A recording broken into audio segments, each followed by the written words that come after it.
Thank you, Jack. He didn't introduce himself, Jack Bryson. I'm sure most of you know who he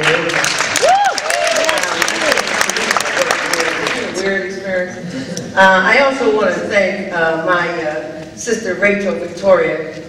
I can't ever say her last name, so we're just going with Rachel Victoria, who really did most of the production here and pulled all these pieces together and forced me to stand up here and sing. And then Barbara has the nerve enough to say I sing well, so now I mean a cappella. I don't have my piano, and I have no sound system. But I'm going to do the best that I can. I'm going to sing 2 songs because you forced me to sing. You're going to get stuck with 2. And these are 2 that I wrote. And you know, I know this sounds really crazy, but back in the day, back in the day, like 71, 72. These 2 songs were on a second album I did in connection with the Black Panther Party and on behalf of the Black Panther Party. And this was done on Motown Records label called Black Forum. And I was the only other person on that label other than the speeches of Dr. Martin Luther King. So it's pretty impressive history on Motown. I'm nervous because I haven't sung. Let's see if I can do this. You know, when you get old, dirt. So, okay, this first song I'm going to do was a song I wrote for George Jackson. And I always say these people wrote these songs, so I didn't write them, but in theory I wrote the words and the lyrics, the lyrics and the music. But, so this was a song that I wrote in connection for George after his assassination. I did sing at his funeral, but I didn't sing this song. And I want you to know, just to place this also historically, when George was killed, you know, his mother and I went with his mother to pick out clothes for a man who had been 11 years without any clothes of his own. I'm sure my comrade Jerry Elster knows what that is, to not have your own clothing. And so here he was in death. We had to go to the big man store to buy him, something to wear in the casket. So I put something on his body. So you finally have go out of this life with something he hadn't had for 11 years in prison on a $70 robbery, by the way. Okay. Oh, I was so in love last year, or rather the year before, and if it wasn't death that claimed them, it was the hard, cold prison door, and they were all such young and fine men, such well-defined men. But if we remain reminded of them, then no wall or grave can confine them.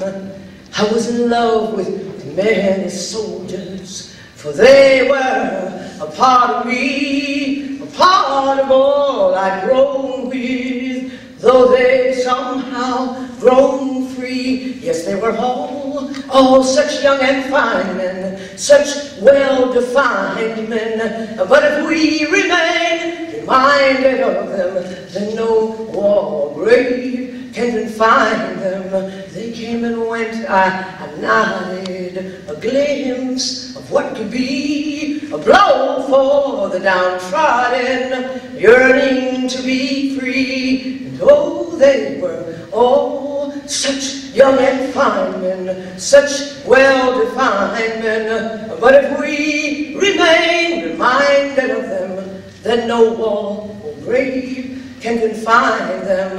As I remember, it's so very lonely. When you remember, you can't feel or touch. When you remember the touch of your brother, you ask, how could they do so much to such young and fine men, such well-defined men? But if we remain reminded of them, then no wall or grave can confine them.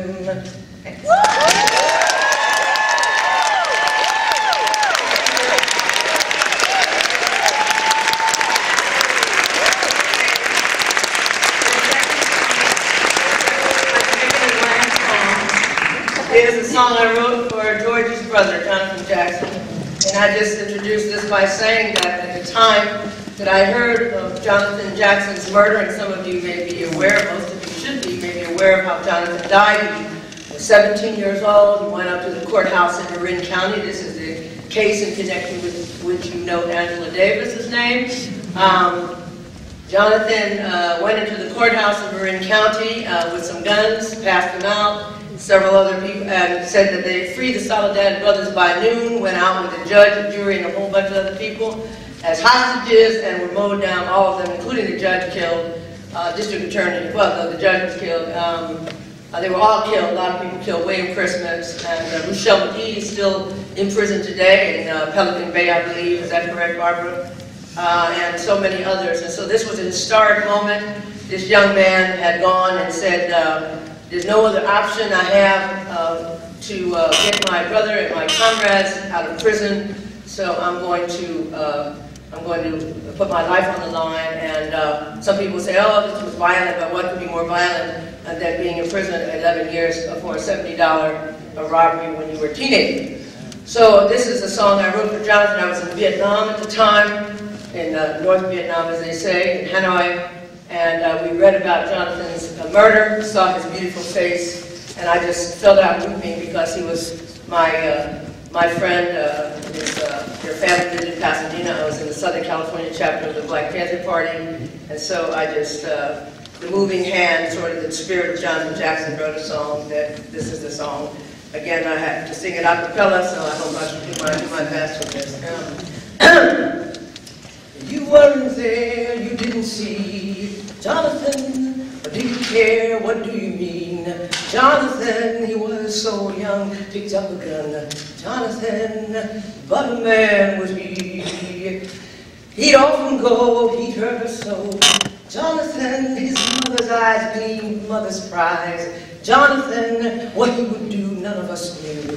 Jonathan, but a man was he. Some brothers three, they had no key. Jonathan saw them in jail, they had no bail. Jonathan, the USA will have to pay. Jonathan, for the man was he. But they would die, lest he should try. Jonathan, oh, by his deeds, give them the keys. Jonathan, for those who rule, they couldn't fool. Jonathan, for a man was he. There are more, you see, who must be free. Jonathan showed us the way, what price to pay. Jonathan opened the door, just do it for. Jonathan, for a man was he. But you weren't there, you didn't see. Jonathan, or do you care, what do you mean? Jonathan, he was so young, picked up a gun. Jonathan, but a man was he. Thank you.